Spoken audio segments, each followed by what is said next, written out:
gosh. The Bazongas is spraying like some Toho looking crap.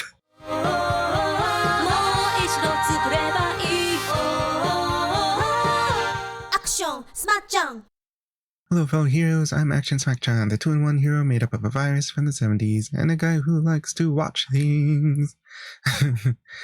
And you know what I love?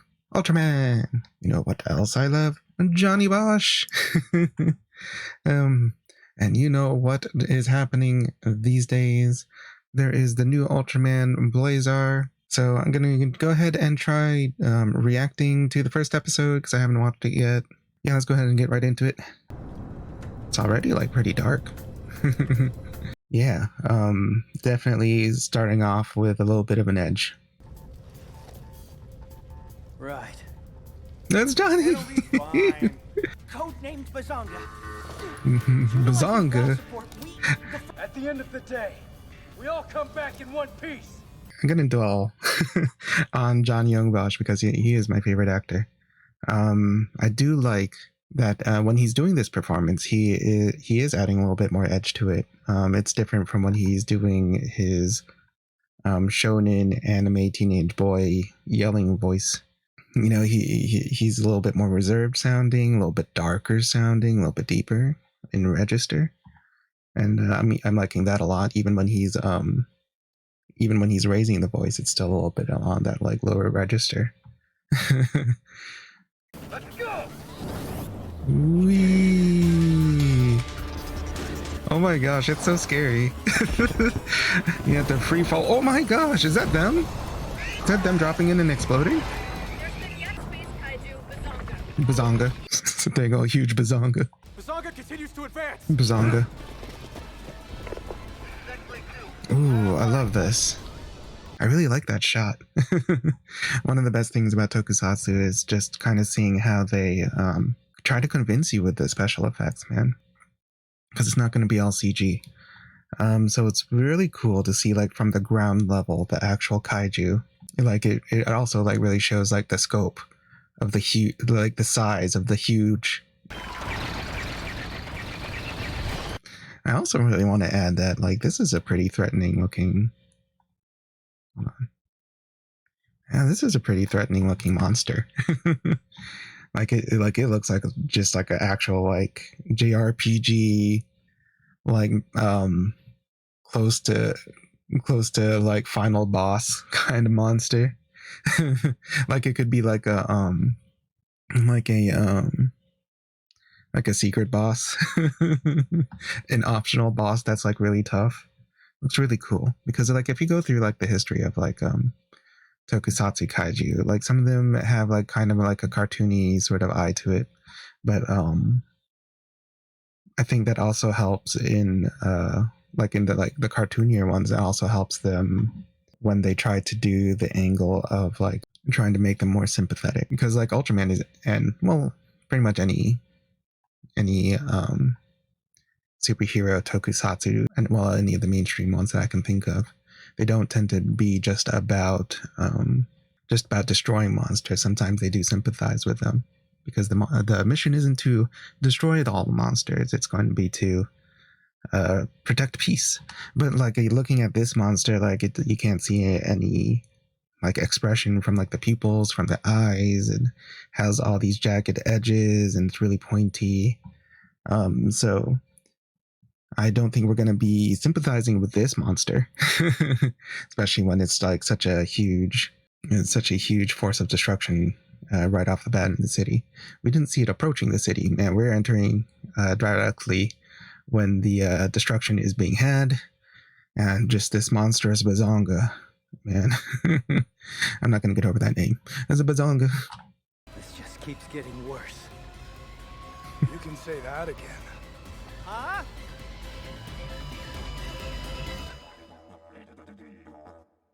Ooh. That cold opening, man. Oh, that's such a good cold opening. And that's really interesting. Like with a cold opening like that, like seeing Ultraman Blazar like this, it's kind of does make him feel like a kind of an ominous presence. Even though I know that he's going to be coming from Johnny Bosch.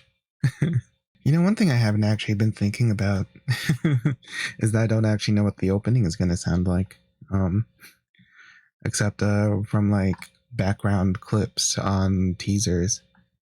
You know, that's not like listening to the actual opening. It's like listening to like just the hook. And you know what, it is hype when they go Blazar. But I am kind of looking forward to hearing the opening at some point.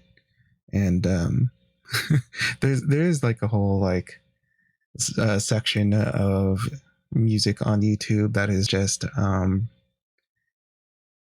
people covering like tokusatsu and anime soundtracks, anime openings and such, which I do like. I follow like 3 of them. I like Studio Elf, and I think she's like from Korea. And then there's like one called like Avoca Panda. She's pretty cool. I think she's Filipino. Because like sometimes she would cover some openings partially in like Tagalog. And I also really like, I think her name's Hiromi. Hirominimum. It's just cool to listen to like different takes on like these openings, because each of them kind of add their own like flavor to the cover. And it's I am like looking forward to seeing what they add to them. And like all 3 of those girls that I just named, these content creators, they all have like different vocal ranges. So they all sound each cover, even if I'm listening to like the same song across them, it sounds pretty drastically different. Yes, sir. Gosh, there's such a large focus, and I really like this. There's such a large focus immediately on not just the main character, but just the people on like the ground level. Like I said earlier, there was you know, just being able to see from the perspective of these it's not SSSP. I think they're called Scarred. Of the Scarred members on the ground approaching the Bazungas. But seeing everything, like all the stresses of being on this team, having to fight the kaiju is really cool. Like being able to like see like all the stress, the sweat glistening on this guy as he has to listen to the command and the orders, and how stressful it is. It should be ultra stressful. Ultra. They're pulling the plug on the SMB's operation. What? Not the Super Mario Bros. Get as far away from Bazanga as possible. Bazonga. Ooh, I like this background music track. It kind of reminds me of Shadow Hearts. Looks like they're just plans changed and you can't defy the higher ups. Okay, but what are... Look how different Johnny's character, the commander. Look how different his demeanor is in comparison to everybody else on the ground team. He seems a whole lot more in control. Again, like you don't see like sweat like glistening off his face like he did with the other guy listening to command. So you get a really good sense, even though he has barely had any lines. But you could really get a sense of, even though he's in this ultra high stressful situation, he's still somehow in control. Which helps in knowing in his character, who is older than most other Ultraman protagonists, because he's supposed to be in his 30s, like 30. So yeah, oh my gosh. I'm only like not even 10 minutes in, and I'm alright. I'm eating this up, man. I love this. They can't make us an opening. We'll just have to make our own. Who do we have flying up there? And again, his demeanor is like so complimented by Johnny's performance, so smooth, so cool. He's doing it so well. Oh my gosh, I'm a fanboy. Do whatever you can to lure Bazonga in our direction. Bazonga. Copy? Oh my gosh. And like his attitude permeates throughout his entire squad. Because like again, like when you compare it to the other team that we saw earlier, look at Johnny's character. Was it Genta? Is his name Genta? And like look at his fellow team member right here. Like he's like almost smug. And the only person that's like actively like kind of uncomfortable, but he could be freaking out harder, all things considered, is like the guy that seems like he was new. It directly to the SMB. Not the Super Mario Bros.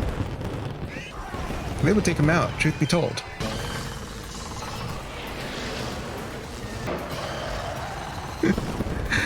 And they are the Bazongas is spraying like some Toho looking crap. It's crazy. Captain? Ooh. Going into a Jimmy Neutron style like brain blast. But I wanted to remark how he is kind of like the polar opposite of Kanata Asami. I think that's his name. In the previous protagonist of Ultraman Decker. And I feel like and this isn't like, you know, kind of like a ding against Asami or Kanata or whatever. I feel like it's almost shorthand in some superhero, Japanese style like superhero shows for the heroic nature to be just all like, oh, you have to act before you think. Your hero defining moment was when you didn't think and just immediately your body acted as the hero, you know. But no, I don't necessarily, while it's cool sometimes, like I don't necessarily think that is, you know, all there is to do or be. In it's not the only heroic quality, you know. Because there's definitely heroes along the line, along the genre where, you know, they have to be, they need to stop and think before doing anything outrageous. I tend to feel like even like Takeshi Hongo, going all the way back to the first Kamen Rider, I always felt like you know, he was kind of like the calm, calculating sort, but he's also pretty gruff and masculine. And gritty. But yeah, I'm getting like, you know, the experience, you know, the sense of experience from this main character here. And, you know, man, I am eating up everything that he does right now. And like this Jimmy Neutron style brain blast, man, eating this up too. I've got this. Ooh. Oh. Orders. There's just such that line just has so much presence, man. And like following just like the calculation. Oh, ooh, that's chills. I like it. Always diving right in, that one. Oh my gosh. And like they're saying that to them, I guess it does look like he's just diving in, but it is calculated. It's calculated. He's not thoughtlessly like letting his body do whatever it wants, you know. Which is, but like from the outside, it just looks like he's diving in. So I guess like it's like turning the trope that the shorthand that I was talking about earlier just on its head. Oh my gosh, I love it. Whoa, he's cool. And still with the coins, they seem to really like the medals, the O's medals. I don't know what's happening, but I know what I'm about to do with it.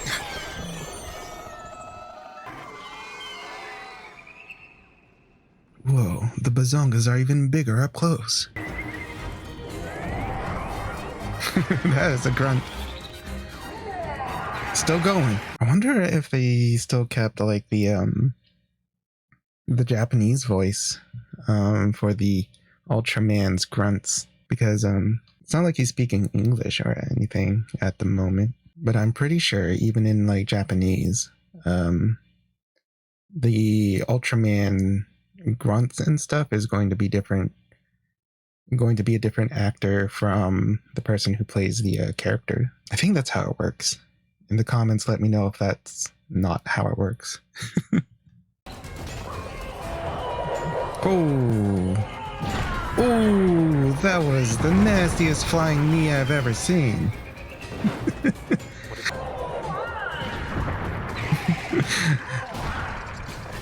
I would like really love it if it was Johnny still doing all these grunts.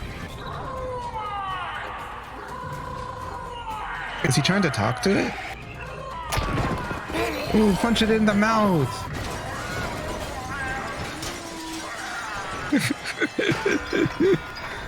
Might be leaning a little bit too much on the ultra grunts. Ooh, CCP. that's a cute girl. She's so cool.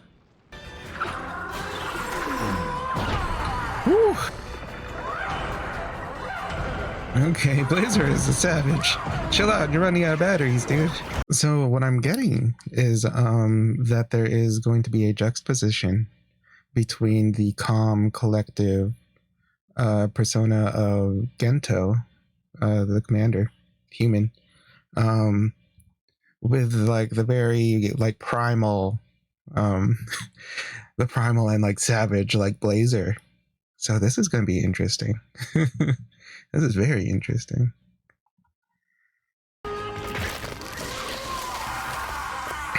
Savage. Oh, I'm gonna slap you with your own whatever this is. You know, get out of here.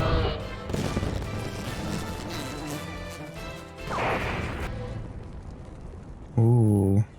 Is he Kamen Rider? What's going on here? Is he gonna fly away? Boom. Whoa, what? Are you okay, Captain? I'm fine. Did he leave his body? Everyone's okay. How did this X-ray work? 6, out. Oh, Mindarin.